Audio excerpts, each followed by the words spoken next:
अनधिकृत बांधकाम काही नवीन नाही. वसई विरार शहरामध्ये अनधिकृत बांधकाम हे मोठ्या प्रमाणात होतं आणि होत असल्याचा आरोपी मोठ्या चर्चेचा विषय ठरला. सो मात्र ज्या ठिकाणी मी उभा आहे त्या ठिकाणी जर आपण पाहाल तर वसईचं पश्चिम मालोंडे सर्वे नंबर 39 ही शासकीय जागा असून या जागेवर मोठ्या प्रमाणात अनधिकृत बांधकाम होण्याचा आरोप भारतीय जनता पार्टीच्या माध्यमातून करण्यात आलेला आहे. आणि जरी बांधकाम अनधिकृत झालं असलं तरी कब्जा जरी झाला असला तरी त्या कब्जेमागे कुठेतरी बांगलादेशी आहेत का असा आरोप ही भारतीय जनता पार्टीच्या माध्यमातून करण्यात येत आहे. कुठेतरी प्रशासनाने 3दा कारवाई केली पण 3दा ही कारवाई अपयशी ठरली. मागे नेमकं कारण काय आहे अपयशाचं या कारवाई मागे, पण यंदा आम्ही ही कारवाई पूर्ण करू आणि जे काही अनधिकृत बांधकाम आहे हे जमीनदोस्त झाल्याशिवाय राहणार नाही. आणि जे कोणी बांगलादेशी जे चुकीच्या पद्धतीने इथे शहरात आले आहेत अशांना नक्कीच आम्ही त्यांच्या जागी पोचवू असं आश्वासन भारतीय जनता पार्टीच्या माध्यमातून देण्यात आलेलं आहे. नंदकुमार महाजन, जिल्हा सचिव भाजप. काय सांगाल सर, काय नेमकी तुमची तक्रार आहे?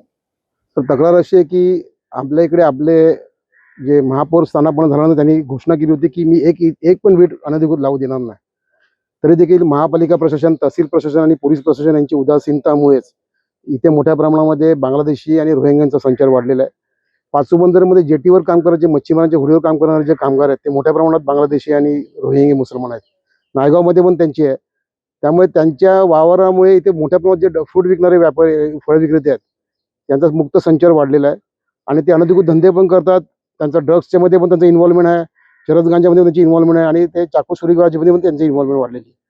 त्यामुळे मला असं म्हणायचं आहे की प्रशासनाने तात्काळ ऍक्शन घेऊन त्याच्या त्वरित कारवाई करणे गरजेचं आहे. इथे जे अतिक्रमण झालेलं आहे त्या अतिक्रमण झालेल्यावरती आम्हाला लवकरात लवकर ऍक्शन घ्यायची आहे आणि त्यासाठी आमचे भाजपचे कार्यकर्ते आणि पदाधिकारी आम्ही इथे आलेलो आहोत.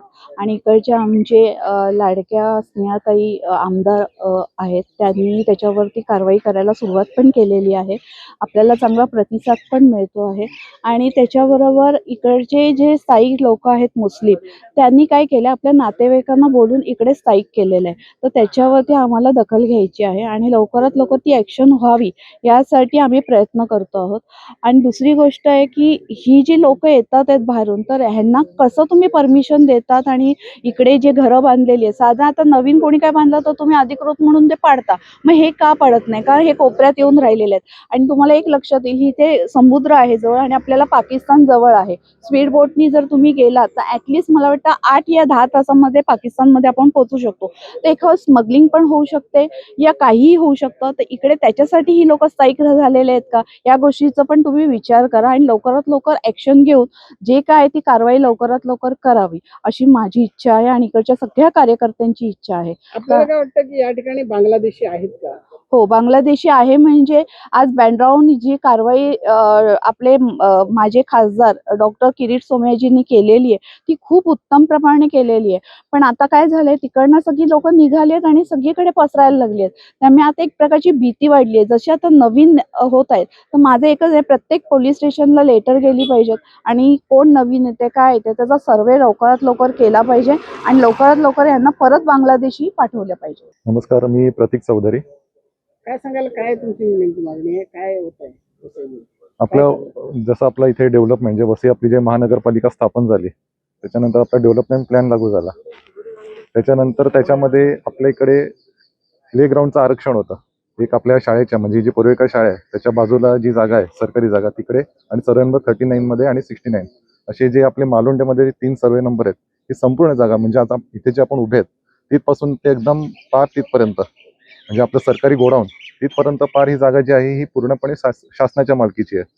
पालिका स्थापन झाल्यानंतर जेव्हा आम्ही याचा फॉलोअप चालू केला की मुलांना खेळायला एकच मैदान आहे आणि ते मैदान सुद्धा आता अपुरा पडतंय, मुलांना खेळायला जागा उरली नाहीये, तर एक मैदान डेव्हलप झालं पाहिजे म्हणून आम्ही फॉलोअप घेतला. त्यावेळी आम्हाला कळलं की ह्या ज्या जागा आहेत इथे अशी आरक्षण आहेत, मग ही आरक्षणं विकसित केली पाहिजेत. मग ह्याच्यासाठी आम्ही पाठपुरावा चालू केला आणि पाठपुरावा चालू केल्यानंतर आमच्या असं लक्षात आहे की त्याच्यावरती अतिक्रमणं झालेली आहेत.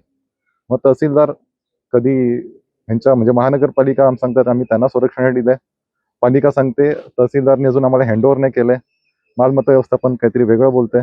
म्हणजे हे जे आहे इकडून बॉल तिकडे तिकडून बॉल इकडे, म्हणजे टोलवा टोलवी हीच तिथे त्या लोकांनी चालू ठेवली. आणि त्याच्या मध्यंतरीच्या काळात इथे प्रचंड प्रमाणात ती अतिक्रमण वाढतच राहिलं.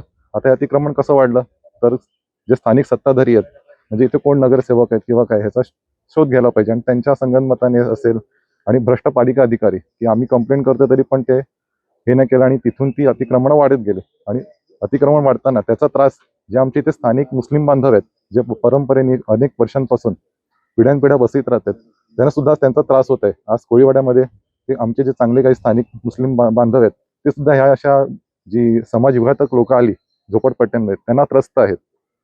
मग आपण म्हटलं की पीजी प्लेग्राऊंड डेव्हलप करा, पण ते काय झालं नाही आणि टोलवाटोलीमध्येच हा या सगळा विषय ठिकाणी चालू राहिला. जेव्हा तोडक कारवाई करण्यासाठी आले होते तेव्हा काय झालं होतं नेमकं आणि का तोडक कारवाई केली नाही? तहसीलदारांनी जे टोडक कारवाई प्रस्तावित केली त्यावेळी महानगरपालिकेने त्यांच्या याच्यानुसार लेटरनुसार यंत्रणा पण दिली, JCB वगैरे, परंतु पोलिसांनी संरक्षण न दिल्यामुळे ती कारवाई त्यावेळी करण्यात आली, म्हणजे टाळण्यात आली.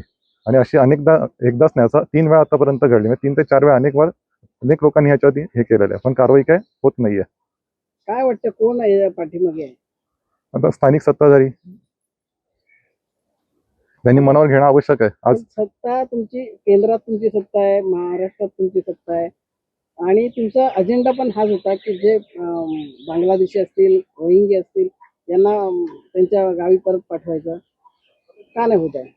जर तुम्ही बघितलं असेल तर मुंबईत सुद्धा एक काही बेरामपाड्यासारखा एक भाग निर्माण झाला, परंतु जेव्हा आपल्या केंद्रात सत्ता आली, महाराष्ट्र सत्ता आहे, आणि जेव्हा मुंबई महानगरपालिका जी आमची सत्ता आली त्यावेळी तुम्ही बोलले की त्यावेळी खऱ्या अर्थाने कारवाई झाली. परंतु आज वसईत काय आहे? वसईमध्ये आमची सत्ता आहे का? नाही आहे. ज्यांची आहे त्यांनी ह्याचा फॉलोअप घेतला पाहिजे, कारवाई केली पाहिजे. ते गप्प का आहेत? आणि ह्या गप्पतेमुळे आपल्या राष्ट्रीय सुरक्षेचा धोका निर्माण झालेला आहे. या संबंध विषयावर आम्ही तहसीलदार जे दीपक गायकवाड आहेत यांची प्रतिक्रिया घेण्यासाठी आलो, माहिती घेण्यासाठी आलो, मात्र त्यांनी कुठलीही माहिती या ठिकाणी आम्हाला देण्याचा नकार दिलेला आहे. आणि संबंधित विषयावर तुम्ही कलेक्टरांशी बोला, तुम्हाला योग्य ती माहिती मिळेल अशी त्यांनी ग्वाही दिलेली आहे. मात्र या संबंधित विषयावर वसईचे तहसील दीपक गायकवाड ही सामील आहेत का, असा एक प्रश्न आता उपस्थित झालेला आहे. नवराष्ट्रकरिता निलेश महाडिक, वसई.